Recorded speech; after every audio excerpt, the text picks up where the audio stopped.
Hello everyone, welcome to my channel H D Orion. हम पढ़ रहे हैं accountancy for class 12 T S Grewal की टेक्स्ट बुक से book 3 chapter 5 cash flow statement. और अभी हम पढ़ेंगे cash flow from financing activities. So let us see some questions from the text book. Question number 35, from the following information calculate cash flow from investing and financing activities. Particulars 31st मार्च 2020 जो कि current year है और 31st मार्च 2019 ये previous year है, मतलब ये opening balance है और ये क्लोजिंग बैलेंस है। Machinery at cost, opening balance 40,000, closing balance ₹50,000। Accumulated depreciation 10,000 and current balance 12,000। Capital opening 30,000 and closing 35,000. Bank loan ₹10,000 opening and nil in the closing. During the year, a machine costing ₹10,000 was sold at a loss of ₹2,000. Depreciation on machinery charged during the year amounted to ₹6,000. हमें ये information को लेते हुए दो अलग अलग activities के लिए कैश फ्लो कैलकुलेट करना है। एक है इन्वेस्टिंग एक्टिविटी और दूसरा है फाइनेंसिंग एक्टिविटीज़। नाउ मशीन और एक्यूमुलेटेड डेप्रिसिएशन को हम इन्वेस्टिंग एक्टिविटीज़ में कंसिडर करेंगे क्योंकि ये आइटम्स ऑफ इन्वेस्टिंग एक्टिविटीज़ है, और bank capital and bank loan जो है ये फाइनेंसिंग एक्टिविटीज़, और डेप्रिसिएशन भी इन्वेस्टिंग एक्टिविटीज़ में ही जाएगा। सो let us see the solution. So solution 35, पहले हम इन्वेस्टिंग एक्टिविटीज़ का वर्किंग नोट बनाएंगे। उसमें मशीनरी अकाउंट और एक्यूमुलेटेड डेप्रिसिएशन अकाउंट दोनों ही बनाएंगे। मशीन क्योंकि एसेट है इसलिए डेबिट बैलेंस से शुरू होगा। On 1/4/2019 to balance brought down दिया हुआ है 40,000, और क्लोजिंग बैलेंस भी दिया हुआ है 31/3/20 को बाय बैलेंस क्लोज डाउन 50,000। उसी तरीके से एक्यूमुलेटेड डेप्रिसिएशन का भी इंफॉर्मेशन दिया है। Opening balance by balance brought down, क्योंकि ये एक लाइबिलिटी है इसलिए क्रेडिट बैलेंस शो करेगा, और इसका क्लोजिंग भी लिखेंगे।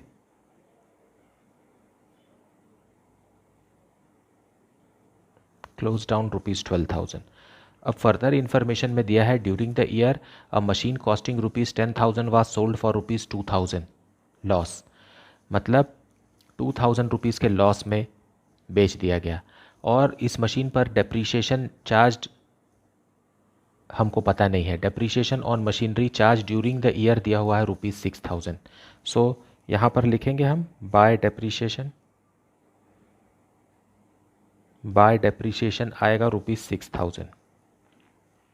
अब दोनों साइड का ग्रैंड टोटल करेंगे। यहाँ आएगा 16,000, यहाँ भी आना चाहिए 16,000, और यहाँ 4,000 लेस है। 4,000 लेस है मतलब हमें यहाँ 4,000 रुपीज़ लिखना पड़ेगा। मतलब यही वो अमाउंट है जो कि बिकी हुई मशीन पर का एक्यूमुलेटेड डेप्रिसिएशन है। सो हम इसे मशीन अकाउंट में ट्रांसफ़र करेंगे। फिर से ध्यान दीजिए, हमें ओपनिंग और क्लोजिंग बैलेंस दिया हुआ है और साल का डेप्रिसिएशन भी दिया हुआ है 6,000। सो ये बैलेंसिंग अमाउंट आ गया 4,000 रुपीज़। ये वो डेप्रिसिएशन है जो मशीन कंपनी ने बेची है उस पर अब तक का डेप्रिसिएशन। क्योंकि हम एक्यूमुलेटेड डेप्रिसिएशन बना रहे हैं इसलिए ये total depreciation on the machine sold है, और इसे हम मशीन अकाउंट में ट्रांसफ़र करेंगे। सो ये डेबिट साइड से क्रेडिट साइड में ट्रांसफ़र होगा 20 को बाय एक्यूमुलेटेड डेप्रिसिएशन आ गया ₹4,000। अब मशीन की कीमत 10,000 थी और उस पर 4,000 डेप्रिसिएशन लगा था, मतलब उसकी बुक वैल्यू 6,000 की हो गई और उसे लॉस में बेचा गया। सो बाय प्रॉफिट एंड लॉस में बेचा गया। कितना रुपीज़ लॉस? ₹2,000 लॉस में बेचा गया। तो बैंक से कितना पैसा मिला होगा? बाय बैंक बिकी हुई मशीन पर उसका मशीन की कीमत 6,000 है और उसे 2,000 रुपीज़ लॉस में बेचा, मतलब 4,000 रुपीज़ में बैंक में आया है। अब दोनों साइड का ग्रैंड टोटल करेंगे।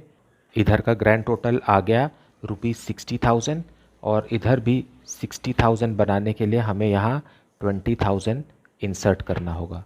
सो ये हो गया परचेज ऑफ मशीनरी और यही हमारा बैलेंसिंग फिगर है। और क्वेश्चन के हिसाब से एक्टिविटीज़ फाइनेंसिंग इन्वेस्टिंग एक्टिविटीज़ में हमें ये बैंक और ये बैंक को ही कंसिडर करना है। ये कैश इनफ्लो है क्योंकि ये सेल ऑफ मशीन है, और ये कैश आउटफ्लो है क्योंकि ये परचेज ऑफ मशीनरी है, कैश आउटफ्लो। अब हम बनाएंगे statement of cash flow from investing activities and financing activities में पहले इन्वेस्टिंग एक्टिविटीज़। इन्वेस्टिंग एक्टिविटीज़ में है payment for purchase of machine ₹20,000 and proceeds from sale of machine ₹4,000। ये ₹20,000 आउटफ्लो ऑफ कैश है, इसलिए इसे ब्रैकेट में लिखे हैं। And proceeds from sale of machine it is inflow of cash. Now total है ₹16,000 outflow. So cash outflow from investing activities is ₹16,000। अब next है cash flow from financing activities. इसमें हम देख रहे हैं कि कैपिटल ओपनिंग कैपिटल 30,000 है और closing capital 35,000। So increase in capital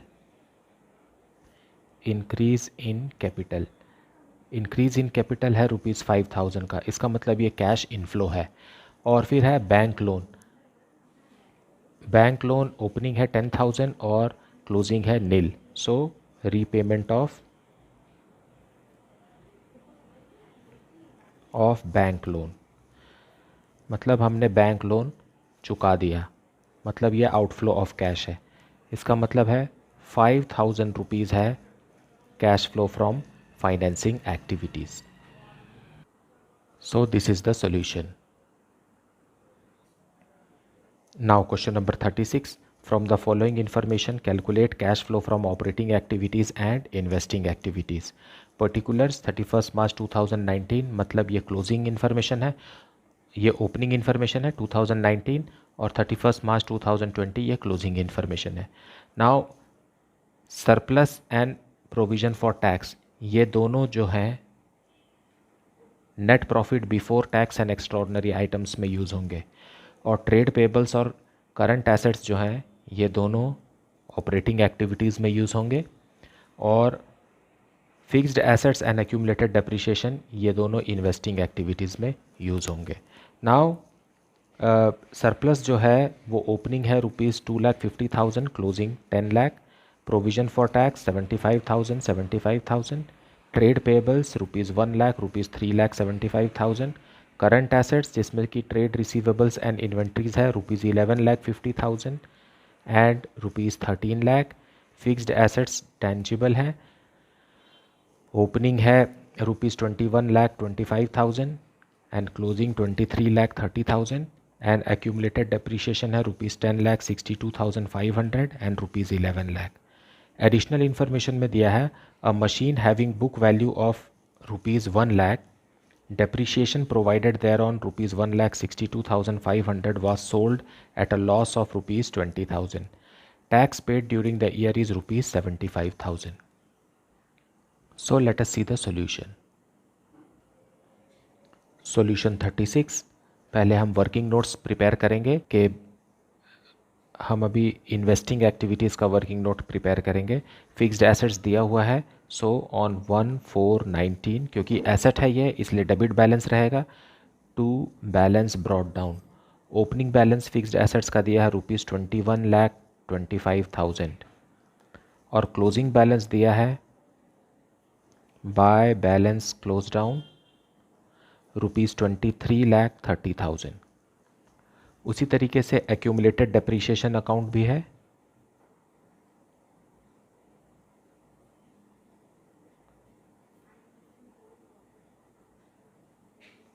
accumulated depreciation account क्योंकि ये एक लाइबिलिटी है इसलिए इसका ओपनिंग बैलेंस क्रेडिट साइड आएगा।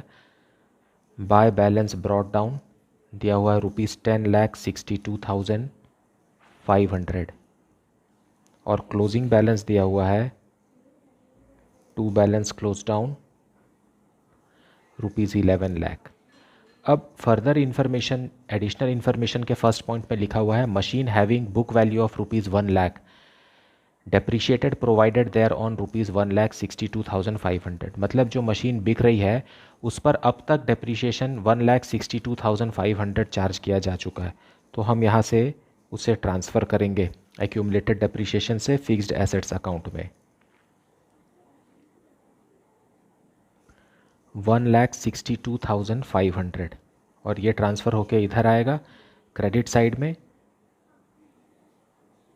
Bye accumulated depreciation 1,62,500। और क्योंकि इस मशीन का बुक वैल्यू ही 1,00,000 है और उसे 20,000 रुपीज़ लॉस में बेचा गया है, so by profit and loss 20,000 rupees loss में बेचा गया है। तो बैंक में कितना रिसीव किए होंगे इसका? बैंक पे रिसीव किए होंगे ₹80,000, क्योंकि दोनों को मिला करके बुक वैल्यू आता है 1,00,000। 1,00,000 बुक वैल्यू ही है। बुक वैल्यू का मतलब है डेप्रिशिएशन काटने के बाद जो वैल्यू है वो 1,00,000 था और उसे 20,000 लॉस में बेच दिए, मतलब 80,000 रुपीज़ ही बैंक में रिसीव हुआ होगा। अब हम इसे टोटल करके purchase of fixed assets calculate करेंगे। सो इधर क्रेडिट साइड का ग्रैंड टोटल आएगा ₹25,92,500 और यहाँ बैलेंसिंग अमाउंट आएगा ₹4,67,500। इसे लिखेंगे to bank, that is purchase of fixed assets on 31/3/20। अब depreciation for the year calculate करेंगे हम 31/3/20 को बाय डेप्रिशिएशन, डेबिट क्रेडिट बराबर करके यहाँ बैलेंसिंग अमाउंट निकालेंगे। इधर का ग्रैंड टोटल है ₹12,62,500, उसमें 10,62,500 माइनस करेंगे तो बैलेंसिंग अमाउंट आ जाएगा 2,00,000। सो ये डेप्रिशिएशन जो है ये ऑपरेटिंग एक्टिविटीज़ में यूज़ होगा और ये ऑपरेटिंग एक्टिविटीज़ में यूज़ होगा और ये बैंक, दोनों साइड का जो बैंक है ये इन्वेस्टिंग एक्टिविटीज़ में यूज़ होगा। डेप्रिशिएशन ऑपरेटिंग एक्टिविटीज़ में हम ऐड करेंगे क्योंकि ये इन्वेस्टिंग एक्टिविटीज़ में भी यूज़ होता है। और loss on sale of fixed assets भी ऑपरेटिंग एक्टिविटीज़ में प्लस होगा। सो ये दोनों प्लस होंगे ऑपरेटिंग एक्टिविटीज़ में और ये जो दोनों बैंक है ये इन्वेस्टिंग एक्टिविटीज़ में यूज़ होंगे। अब बनाएंगे provision for taxation account. Opening balance दिया हुआ है, so by balance brought down, क्योंकि ये एक लाइबिलिटी होता है और यहाँ दिया हुआ है ये अमाउंट है 75,000 और क्लोजिंग बैलेंस भी दिया हुआ है 31/3/20 को टू बैलेंस क्लोज डाउन, क्योंकि ये एक लाइबिलिटी होता है इसलिए ये क्रेडिट बैलेंस ही रहेगा क्लोजिंग में। और फिर एक्स्ट्रा इन्फॉर्मेशन में टैक्स पेड दिया हुआ है। टैक्स पेड का अमाउंट हम डेबिट साइड लिखते हैं टू बैंक 75,000। तो इसे हम ग्रैंड टोटल करेंगे तो आएगा 1,50,000 और यहाँ भी आना चाहिए 1,50,000, सो हमें 75,000 यहाँ भी लिखना होगा। और ये है bye profit and loss account, ये बैलेंसिंग फिगर है, मतलब tax made during the year is ₹75,000। तो हमें ये जो tax made during the year है ये हमें ऑपरेटिंग एक्टिविटीज़ में यूज़ करना है, इसको भी हमें ऑपरेटिंग एक्टिविटीज़ में ही यूज़ करना है। ये दोनों ही अमाउंट इन्फॉर्मेशन हमारे लिए ज़रूरी है। अब ये एक ऐसा क्वेश्चन है जिसमें चारों फिगर 75,000 है। अगर डिफरेंट फिगर्स होंगे तो भी हमें ऐसे ही कैलकुलेट करना है। और जो क्रेडिट साइड अमाउंट रहता है वो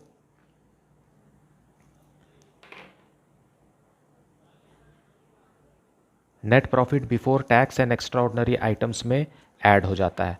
और ये जो टैक्स पेड का अमाउंट है ये ऑपरेटिंग एक्टिविटीज़ में सबसे लास्ट में after treatment of current assets and current liabilities ये लेस हो जाता है।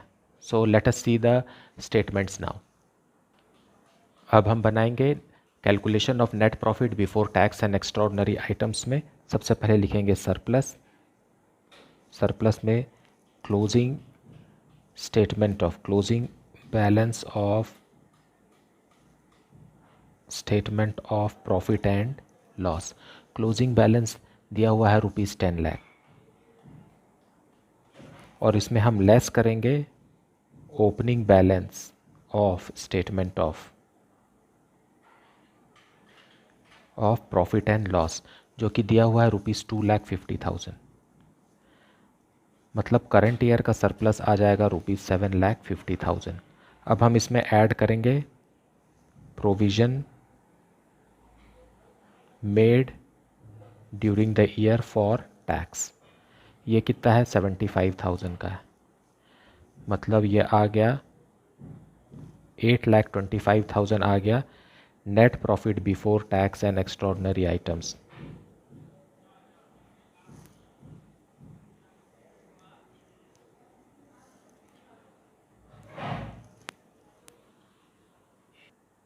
तो सबसे पहले हम cash flow from operating activities calculate करेंगे। सबसे पहले लिखेंगे net profit before tax and extraordinary items ₹8,25,000। अब इसमें हम ऐड करेंगे, add non cash and non operating expenses. इसमें आ जाएगा सबसे पहले डेप्रीशिएशन। डेप्रीसिएशन है ₹2 लाख का, लेकिन और इसके लिए हमने लेजर भी बनाया है, मशीन अकाउंट बनाया है और एक्यूमुलेटेड डेप्रीसिएशन अकाउंट बनाया है। लेकिन अगर आप लेजर नहीं बनाना चाहते और जल्दी से इसे सॉल्व करना चाहते हैं तो भी यहाँ पर हम डेप्रीसिएशन कैलकुलेट कर सकते हैं। सो एक्यूमुलेटेड डेप्रीसिएशन का क्लोजिंग और ओपनिंग अमाउंट को लेस करेंगे पहले। सो 11 लाख माइनस 10,62,500, इसे लेस करेंगे तो आ जाएगा ₹37,500। और depreciation on machine sold, depreciation on machine sold जो एडिशनल इन्फॉर्मेशन में दिया हुआ है वो है ₹1,62,500। इन दोनों को ऐड करेंगे तो भी आ जाएगा ₹2 लाख। तो इस तरीके से भी आप शॉर्टकट से डेप्रीशिएशन कैलकुलेट कर सकते हैं। आप चाहें तो लेजर बना सकते हैं। अगर क्वेश्चन में लिखा है कि लेजर भी बनाना है, वर्किंग नोट शो करना है, तो आपको लेजर बनाना है। और दूसरा है, एक पहला हो गया डेप्रीशिएशन और दूसरा हो गया loss on sale of machine. यह है ₹20,000 का। इन्हें हम ऐड करेंगे तो आ जाएगा अमाउंट ₹10,45,000, और ये है operating profit before working capital changes. अब हम करंट एसेट्स और करंट लायबिलिटीज़ का ट्रीटमेंट करेंगे। सो क्वेश्चन में दिया है इंक्रीज इन करंट लायबिलिटीज़ दिया हुआ है, ट्रेड पेबल्स इंक्रीज हो रहे हैं। सो ट्रेड पेबल्स ₹2,75,000 से इंक्रीज हो रहे हैं। और उसी तरीके से करंट एसेट्स भी increase. So increase in current assets है ₹1,50,000, ये हमको लेस करना है। अब आ जाएगा amount cash generated from operations, आ जाएगा ₹11,70,000। इसमें हम लेस करेंगे, लेस टैक्स पेड ₹75,000। अब ये आ जाएगा अमाउंट 10,95,000। तो यह आ गया cash flow from operating activities. अब हम कैलकुलेट करेंगे cash flow from investing activities में। पहले है payment for purchase of fixed assets. ये कैश आउटफ्लो है और ये है ₹4,67,500 जो हमने लेजर में प्रिपेयर किया है। उसके बाद है proceeds from sale of fixed assets. यह है ₹80,000, दिस इज़ कैश इनफ्लो, इसलिए विदाउट ब्रैकेट। अब इन दोनों को प्लस माइनस करेंगे तो आएगा 3,87,500, और यही है cash flow from investing activities.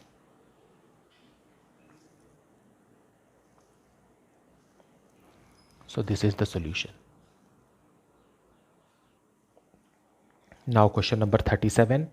XYZ Limited provided the following information. Calculate net cash flow from financing activities. Particulars: 31st March 2020 that is closing date and 31st March 2019 ये ओपनिंग बैलेंस है. Equity share capital 10 lakh rupees से बढ़ करके 12 लाख हो गया है. 12% debentures 1 lakh से बढ़ करके 2 लाख हो गया है. एडिशनल इन्फॉर्मेशन में फर्स्ट है interest paid on debentures ₹19,000. Second है dividend paid in the year ₹50,000. And third है during the year XYZ limited issued bonus shares in the ratio of 5:1 by capitalizing reserve. Now यहाँ पर ये point main है. यहाँ पर हर 5 equity share के बदले में 1 बोनस शेयर इशू हुआ है. मतलब यहाँ पर इंक्रीज़ इन इक्विटी शेयर्स देखिए 2 लाख रुपीज़ का है और 2 लाख रुपीज़ जो है वो बोनस शेयर के ही इंक्रीज़ हुए हैं. इसलिए यहाँ पर कोई कैश फ्लो नहीं हो रहा है. कभी भी कंपनी कोई भी बोनस शेयर इशू करती है तो उसके बदले में कैश वो डिमांड नहीं करती. इसलिए कैश फ्लो स्टेटमेंट में although equity share capital increase हो रहा है लेकिन यहाँ कैश ना आ रहा है ना जा रहा है. सो इसे हम टोटली इग्नोर कर देंगे. बस 12% डिबेंचर्स और इंटरेस्ट और डिविडेंड के बारे में ही हम लिखेंगे. सो let us see the solution. So solution 37. सबसे पहले हम लिखेंगे issue of 12% debentures. 12% debentures issue हो रहे हैं 1 लाख रुपीज़ के. So that is cash inflow. अब इसमें नेक्स्ट लिखेंगे हम इंटरेस्ट पेड ऑन 12% डिबेंचर्स. सो ये कैश आउटफ्लो है इसलिए इसे ब्रैकेट में लिखेंगे ₹19,000. उसी तरीके से डिविडेंड पेड है.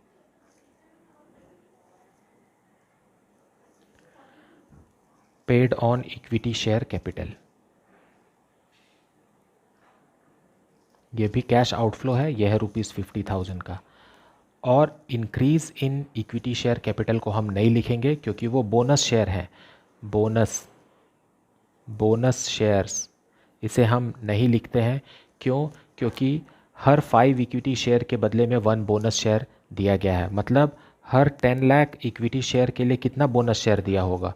ये 5 और 1 के बीच में क्या रिलेशनशिप है? 20% है 1. तो 10 लाख का 20% मतलब 2 लाख रुपीज़ का बोनस शेयर है. तो ये हमें नहीं लिखना है क्योंकि ये कैश इनफ्लो भी नहीं है, कैश आउटफ्लो भी नहीं है.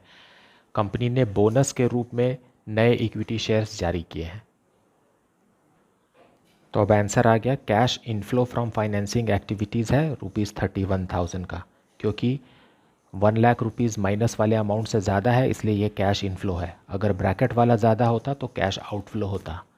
Now this is the solution. Now let us see question number 38. From the following information, calculate cash flow from operating activities and financing activities. Particulars: 31st March 2020 that is closing date and 31st March 2019 that is opening date. First है share capital 11,25,000 से बढ़ करके हो गया है 13,75,000.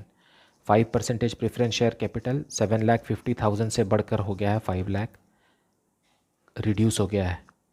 General reserve है ₹3 लाख से बढ़ करके 3,75,000. सरप्लस लॉस था 3,50,000 से, अब प्रॉफिट हो गया है 3,75,000. देन सिक्योरिटीज़ प्रीमियम रिज़र्व पहले कुछ नहीं था, अब 25,000 आ गया. प्रोविज़न फॉर टैक्स पिछले साल 50,000 का था, अभी 1 लाख का है. नॉन करंट लाइबिलिटीज़ में 8% डिबेंचर्स हैं. ओपनिंग है 3,75,000 एंड क्लोजिंग है ₹6,50,000. शॉर्ट टर्म बोरोइंग्स में 8% बैंक लोन है. 1,25,000 in the opening and 1 lakh in the closing. Trade payables ₹2,50,000 opening and 5 lakh closing. Trade receivables and inventories ₹11,50,000 opening and ₹13 lakh closing. तो पहले हम इन items को आइडेंटिफाई कर लेते हैं कि कौन सा ऑपरेटिंग एक्टिविटीज़ के लिए है और कौन सा फाइनेंसिंग एक्टिविटीज़ के लिए. So equity share capital financing activity के लिए, प्रेफरेंस शेयर कैपिटल भी financing activity, general reserve operating activities, surplus भी operating activities, securities premium reserve financing activities, provision for tax operating में ही जाएगा ये, नॉन करंट लाइबिलिटीज़ ये भी फाइनेंसिंग में आएगा, शॉर्ट टर्म बोरोइंग्स जो है ये भी फाइनेंसिंग में जाएगा, ट्रेड पेएबल्स ये ऑपरेटिंग में जाएगा और ये ट्रेड रिसीवेबल्स भी ऑपरेटिंग में जाएगा। अब क्वेश्चंस में जो परसेंटेज दिए रहते हैं, जैसे यहाँ 5% है, यहाँ 8% है, यहाँ 8% है, ये ऑपरेटिंग में भी एक बार ऐड होंगे और फाइनेंसिंग में एक बार सब्ट्रैक्ट होंगे, में से सरप्लस में से माइनस हो गए रहते हैं। सो डिविडेंड जो है, प्रेफरेंस शेयर डिविडेंड और इक्विटी शेयर डिविडेंड जो है, ये net profit before tax and extraordinary items में ऐड होंगे। जनरल रिजर्व भी वहीं जाएगा, लेकिन नॉन करंट लाइबिलिटीज़ पे जो इंटरेस्ट है और शॉर्ट टर्म बोरोइंग पे जो इंटरेस्ट है, ये non cash and non operating expenses के रूप में ऑपरेटिंग एक्सपेंसेस में, ऑपरेटिंग प्रॉफिट में जुड़ जाएगा। क्वेश्चन में आगे दिया हुआ है additional information. First point, during the year additional debentures were issued at par on 1 अक्टूबर and bank loan was repaid on the same date. तो इस डेट के हिसाब से ही हमें इंटरेस्ट देना है। और सेकेंड पॉइंट है, dividend on equity shares at the rate of 8% was paid on opening balance. Third point है, income tax ₹1,12,500 has been provided during the year. And last point है, preference shares were redeemed at par at the end of the year. So let us see the solution in detail. So solution 38, सबसे पहले हम calculate करेंगे net profit before tax and extraordinary items में। सबसे पहले surplus closing statement of profit and loss, ये दिया हुआ है ₹3,75,000। इसमें लेस करेंगे opening balance of statement of profit and loss, जो कि है इस 3,50,000। मतलब इसे माइनस करना तो डबल माइनस होकर के ये प्लस हो जाएगा, ये हो जाएगा ₹7,25,000। अब हम इसमें ऐड करेंगे जनरल रिजर्व ₹75,000, फिर इक्विटी शेयर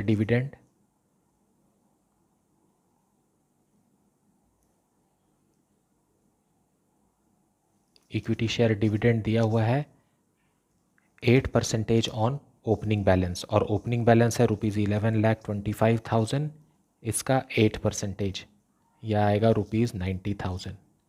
और साथ में हमें है 5% preference share dividend.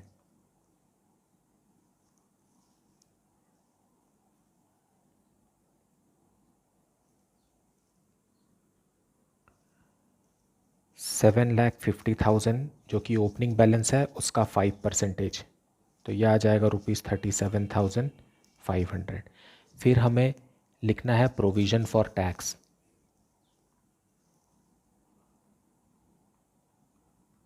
Provision for tax made for the current year, और ये अमाउंट है ₹1,12,500।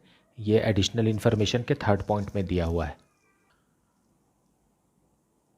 सो इसका ग्रैंड टोटल आएगा ₹3,15,000, और ऐड करने के बाद ग्रैंड टोटल है ₹10,40,000।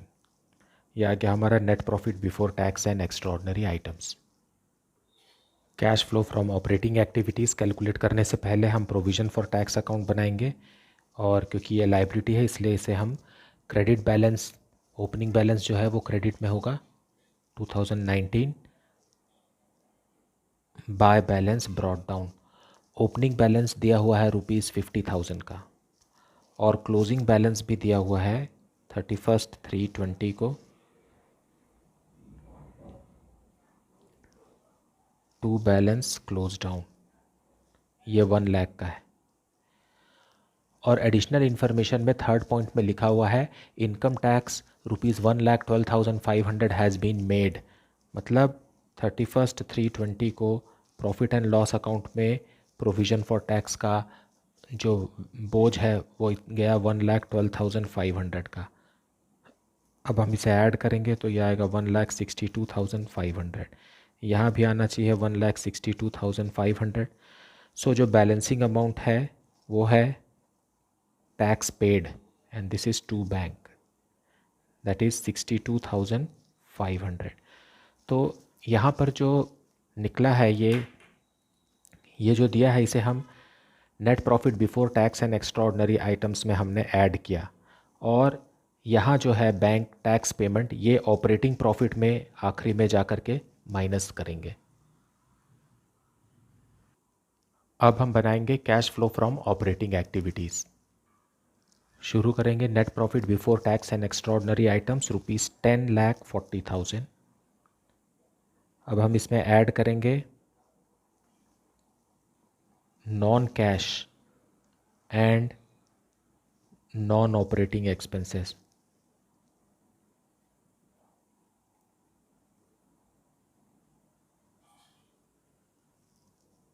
फर्स्ट है इंटरेस्ट ऑन 8% डिबेंचर्स। यहाँ एडिशनल इन्फॉर्मेशन में दिया हुआ है कि during the year additional debentures were issued at par on 1 अक्टूबर and bank loan was repaid on the same date. Means जो इशू ऑफ डिबेंचर है, अगर आप क्वेश्चन में देखें तो लास्ट फोर्थ पॉइंट में जो नॉन करंट लाइबिलिटीज़ है 8% डिबेंचर्स, वो ओपनिंग बैलेंस दिया है ₹3,75,000, 3,75,000, और इस पर हमको 8% इंटरेस्ट देना है। लेकिन ये जो 8% है सिर्फ 6 मंथ्स के लिए हम अभी देंगे, क्योंकि 6 मंथ्स के बाद डिबेंचर्स जो हैं वो ज़्यादा इशू हो रहे हैं, मतलब बढ़ जा रहे हैं। तो पहले ओपनिंग बैलेंस पे 6 मंथ्स का देंगे, फिर क्लोजिंग बैलेंस जो है 6,50,000 का, इस पर 8% देंगे, और इस पर भी 6 मंथ्स का देंगे, क्योंकि न्यू डिबेंचर्स जो इशू हुए हैं वो 1 अक्टूबर को हुए हैं। तो इधर इसका अमाउंट आएगा ₹15,000 और इसका अमाउंट आएगा ₹26,000, मतलब दोनों को मिला करके अमाउंट है ₹41,000 का। अब हम लिखेंगे इंटरेस्ट ऑन 8% बैंक लोन। इसका भी ओपनिंग बैलेंस है ₹1,25,000 और इस पर भी हमें 8% इंटरेस्ट देना है। तो पहले हम 6 मंथ्स का देंगे, क्योंकि जो क्लोजिंग बैलेंस है वो ₹1 लाख का है, और इस पर भी 8% देंगे, लेकिन बाकी के 6 मंथ्स के लिए अलग से देंगे, क्योंकि रीपेमेंट ऑफ बैंक लोन हो रहा है। सो अमाउंट है ₹5,000 और यहाँ ₹4,000, मतलब इंटरेस्ट ऑन 8% बैंक लोन है ₹9,000। ये ऐड करेंगे तो अब जो अमाउंट आएगा वो है ₹10,90,000, और ये है operating profit before working capital changes. अब हम वर्किंग कैपिटल मतलब करंट एसेट्स और करंट लायबिलिटीज़ का ट्रीटमेंट करेंगे। सो ऐड करेंगे decrease in current assets and increase in current liabilities. और क्वेश्चन में ट्रेड पेबल्स जो है पहले 2,50,000 का था और अब 5 लाख का हो गया। So trade payables has increased by ₹2,50,000।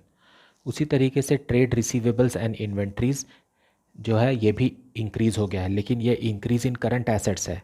So trade receivables and inventories increase हो गए हैं, मतलब कितने से इंक्रीज़ हो गए हैं, डिफरेंस है ₹1,50,000 से। So that is cash outflow. अब यह अमाउंट आ जाएगा ₹11,90,000। ये कहलाएगा कैश जनरेटेड फ्रॉम ऑपरेशंस। अब इसमें हम लेस करेंगे टैक्स पेड, जो हमने प्रोविज़न फॉर टैक्स अकाउंट में बनाया था डेबिट साइड में, और ये अमाउंट था rupees 62,500।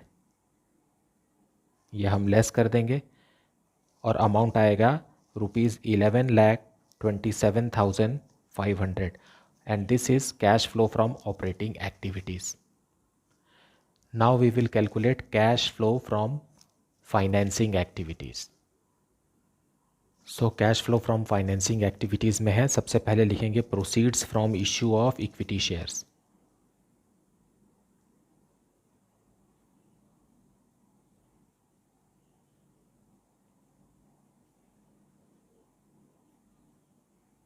Equity share capital rupees 2,50,000, क्योंकि इक्विटी शेयर इश्यू हो रहा है इसलिए it is cash inflow.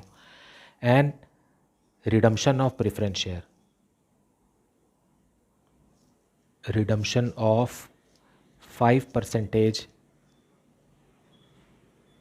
Preference share capital, क्योंकि ये रिडम्पशन है इसलिए ये कैश आउटफ्लो है और ओपनिंग और क्लोजिंग बैलेंस का जो डिफरेंस है वो रुपीज़ 2,50,000 है, क्योंकि ओपनिंग बैलेंस ज़्यादा है that is 7,50,000 and closing balance is 5 lakh, so the difference has been redeemed.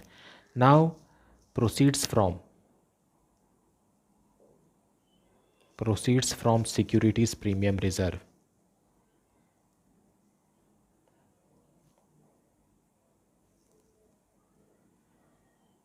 मतलब इक्विटी शेयर जो इशू हुआ है वो प्रीमियम पर इशू हुआ है इसलिए उससे हमें 25,000 सिक्योरिटीज़ प्रीमियम का मिला है। देन हमारे पास नॉन करेंट लाइबिलिटीज़ है, so proceeds from non current liabilities that is issue of 8% debentures.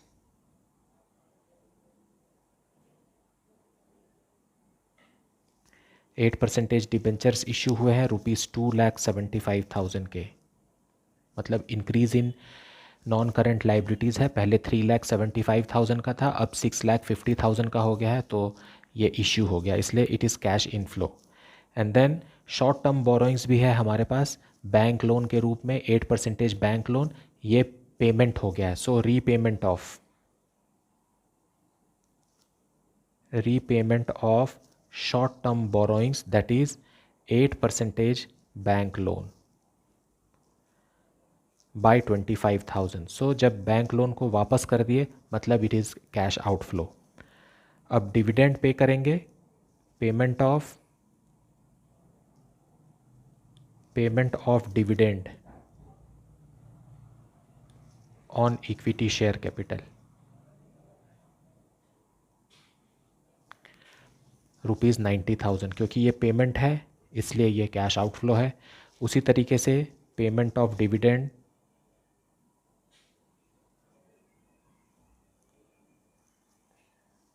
On 5% preference share capital, ये अमाउंट हम पहले ही कैलकुलेट कर चुके हैं। ऑपरेटिंग एक्टिविटीज़ में हमने कैलकुलेट कर लिया, ऑपरेटिंग एक्टिविटीज़ में जो net profit before tax and extraordinary items है उसमें हम ये कैलकुलेट कर चुके हैं। Then interest paid on that is non current liabilities that is 8% debentures rupees 41,000, क्योंकि ये भी कैश आउटफ्लो है। And then again interest paid on short term borrowings that is 8% bank loan, इसका कैलकुलेशन भी हम फाइनेंसिंग ऑपरेटिंग एक्टिविटीज़ में कर चुके हैं। अब जो टोटल अमाउंट आएगा यह है रुपीज़ 97,500 और यही हमारा cash flow from financing activities है। So this is the solution. और मुझे उम्मीद है कि आपको कैश फ्लो स्टेटमेंट का कॉन्सेप्ट बहुत अच्छे से समझ में आ रहा होगा, और अगर आपको कुछ डाउट है या सजेशन है so please put it in the comment section. Please like, subscribe and share the channel. Thank you so much for watching.